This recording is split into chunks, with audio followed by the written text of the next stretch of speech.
Well, good morning, Year 10. I hope that you are having, a nice time today in spite of the pretty, nasty looking weather. I thought I'd take this opportunity to go through, even though I've not marked all of them yet, I wanted to take the opportunity to go through and have a look at the translation for Modestus Promotus, because I know that some of you were struggling with it. So I just wanted to take this opportunity to go through some of the grammar in detail. So, as you can see, I've done my usual thing of colour coding, my parsing. I do think that this is really helpful. If you can take the time to do it, it is really helpful for you to be able to do this, because then you can kind of you can see what you're looking at immediately. Okay, so first things first then, we've got our nominative in the first sentence, all right? Our verb is over here.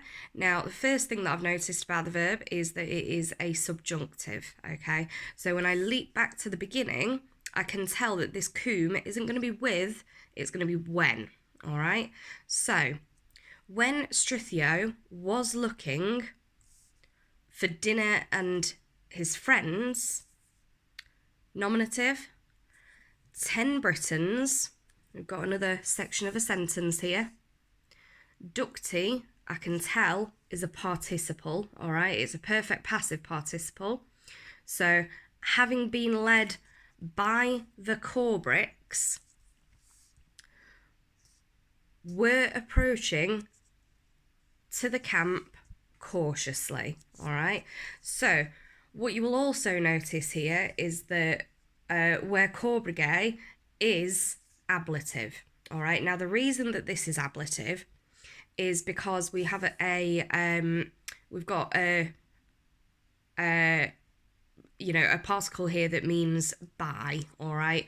Any sort of preposition, anything like that, will either take the accusative or the ablative. Now, there's some exceptions to that rule, but generally speaking, if you see something like or x, or ab, or anything like that, okay, per, even, you're going to be looking for something that goes with it, either in the accusative or the ablative, all right? So, let's see then, next sentence. The Corbricks is our nominative. Persuaserat had persuaded them. So we've got an ut here, we've got a rent here, so we know that this is going to be some sort of different part of the clause, all right? That they should attack, or he'd persuaded them to attack the camp, all right? So the whole sentence then, for the Corbricks had persuaded them, persuaserat takes the dative, had persuaded them that they should attack the camp. Next sentence. The Britons, after they avoided the guards, entered the camp. All right. In manibus here then, now in is one of the prepositions that can take either the accusative or the ablative, all right? In this case, manibus, we know that this is an ablative, okay? We can see that immediately with the bus ending, all right? It's a plural ablative. So, in plus an ablative means either in or on. If this was an accusative, it would be into or onto. So, in their hands, they were holding torches. That's the first part of our sentence. We've got an ut here, so that shows that it's going to be a different part of the sentence over here. In order for them to burn the barn, or so that they could burn, or so that they should burn the barn. Okay? Right, let's see. Next sentence. Looks reasonably long, okay? But if we split it up, okay, we've got they arrived, to the barn quickly. We've got a quad here that tells us that this is going to be a different part of the sentence. So, they arrived at the barn or to the barn quickly because the verb, all right, they had found out previously where it was situated. Okay? Right.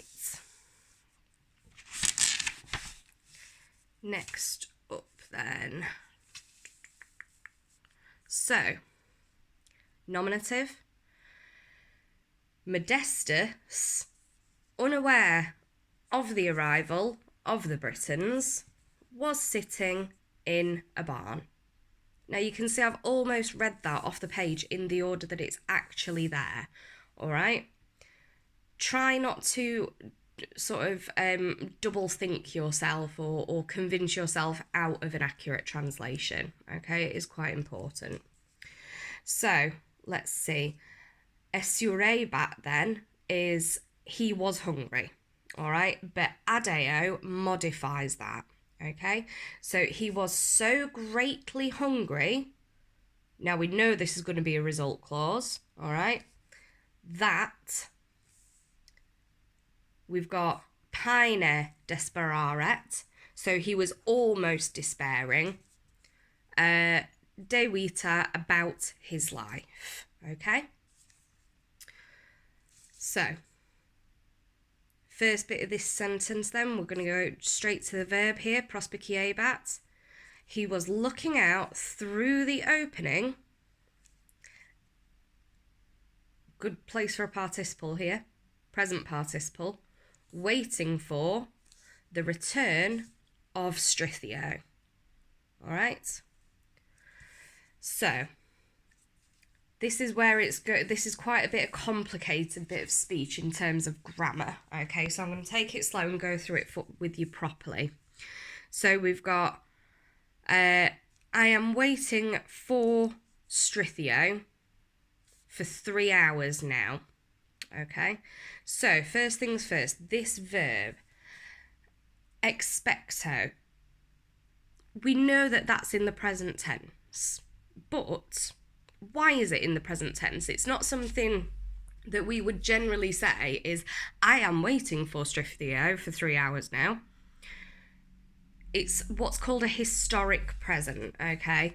It's something that makes it more sort of real for the audience as we're reading it, but it's the sort of thing that we would be expected in the exam to be able to translate that into a past tense.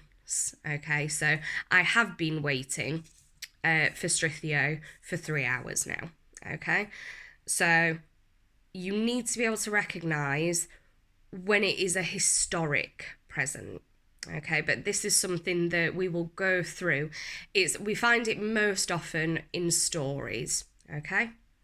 And additionally, this tres horas, okay? Tres horas, both of these are in the accusative, all right? And this is what's called an accusative of duration of time, which is a really complicated way of saying that it means for 3 hours rather than just 3 hours, okay? So I've been waiting for Strithio for 3 hours now. Quid ei accidit, okay? Now, accidit, we should know by now, takes the dative, all right? We'd normally expect to see an accusative, but this particular verb takes a dative. So, what has happened to him? All right? Next up then, next sentence. Right. So, subito, suddenly, conspexit, he caught sight of a band of men through the darkness. So here we've got another one of those annoying small words that will take either an accusative or an ablative, all right? Per takes an accusative. So suddenly he caught sight of a band of men through the darkness. Modestus says, hooray, at last the friends or my friends have come. Hey friends, he says, come here. Now, venite, you should be able to recognise, is an imperative, okay? So, venio, venire, you take off the re, all right? You get a singular, veni, come, if you're talking to one person, or venite, come if you're talking to multiple people, okay? Right, let's see. So, the Britons, we've got a cum and a pluperfect subjunctive. When they had heard the voice of Modestus, or Modestus's voice, so the Britons were so astonished that, result clause, they were standing motionless, or they were standing still, okay? Respondere now non audebant, they were not daring to respond. However, the Corbrix, relative clause here, who had recognised the harsh voice of Modestus, turned to his friends and said, whispering, right, bit of a complicated bit that, so I'll just go through it again really slowly and explain. So, I've been following the commas on this so far, okay, as you can see. So, who had recognised the harsh voice of Modestus? Right, we need to pay attention to what the endings of adjectives are, okay? So we know that harsh and voice go together, all right, because they're both in the accusative singular. And of Modestus in the genitive, the harsh voice of Modestus, or Modestus's harsh voice. What you'll also notice that I've done is I've taken the bit from in between the speech, because we know that inquit can't go at the start of speech. It's got to go somewhere near the beginning, okay? But not right at the start of speech. And I've taken this part and I've shoved it almost at the end of the previous sentence, okay? So, so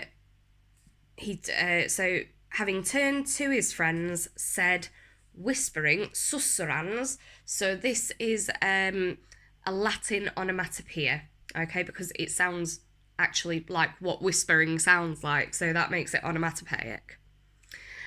Right, nolite timere. So we've got nolite here.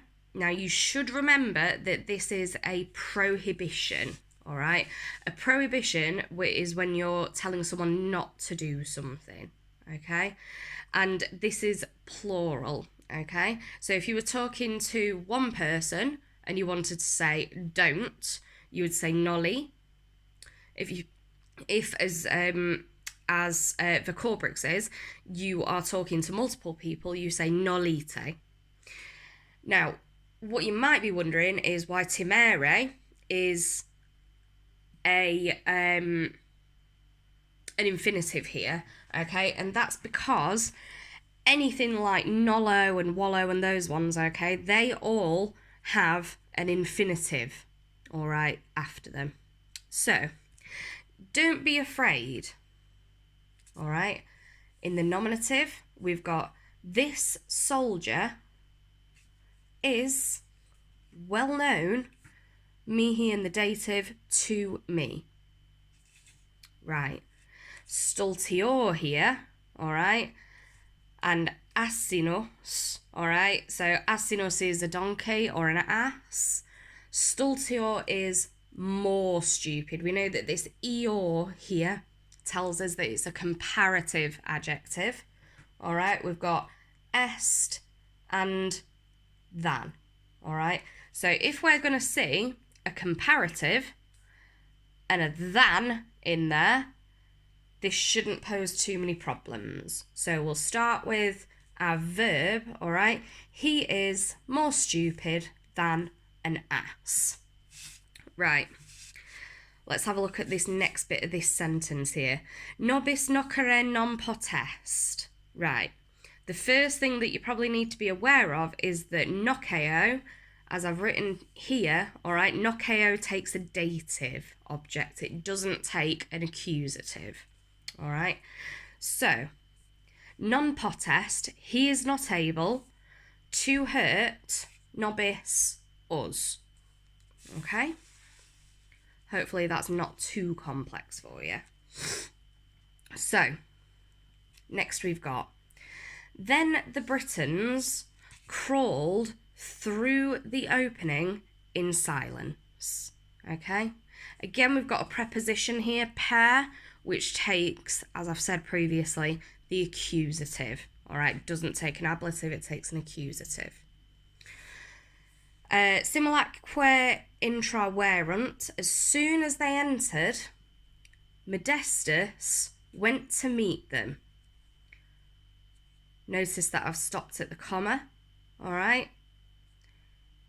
In order that he might greet them, or so that he could greet them, all right? Salvete amici, he says, hello friends. Right. We can tell here because we've got endings that are ndum, ndum. We can see straight away that these are gerundives, okay? Now, as you will be able to tell from if you did the extension in yesterday's lesson, you will be able to tell that these are gerundives, okay, by that ending. And you know that we need to translate gerundives almost like we would translate necessa est, okay? So it's the sense of must, all right? So I'm not even going to bother translating this literally because it is simply easier if you know that this endum means we must dine, we must drink, okay? The place where I'm getting the we from here is nobis, okay? So don't translate this literally. Translate it how you know how to translate it, which is just, now we must dine and we must drink, okay? So this endum ending tells us that it's a must. We take the root word there, bibendum, drink, and kenna, to dine, okay? And then we put those together. Hopefully that's not too complex. Right, let's see then. So, then, quidam Britannos, a certain Briton, via ingens, a huge man, incurrit, ran into Modestus. So, in plus an accusative here, as I said, means either into or onto, all right? So, a big Briton has run into Modestus, is what's happened so far. Oh, Nigrina, my darling, said Modestus. Te non agnovi, I didn't recognise you. Quam longi, he says, how long is your hair? What you might be asking me is why is sunt a plural verb, okay, which is, you know, they are, instead of est, which is it is. It's because when you're talking about hair, like, you know, a lot of hair, it's always given in the plural, okay, as you can see by capilli here. So how long is your hair? Age, come. We've got a singular imperative here. Concede, another singular imperative. Sit down near me. Da, he says. So do dare, if we take off that re, we've got a singular imperative. Give me a kiss. Who has the lamp? He says.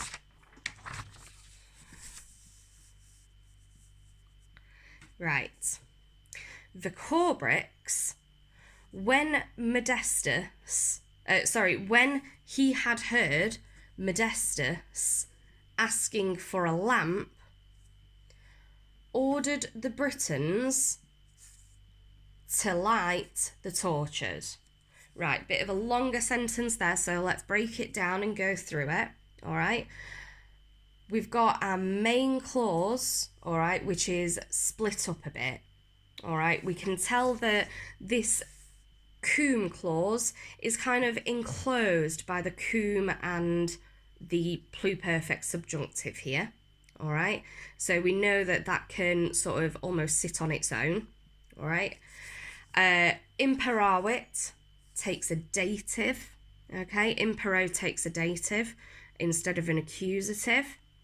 So he ordered the Britons to light the torches, or in order that they should light the torches, okay?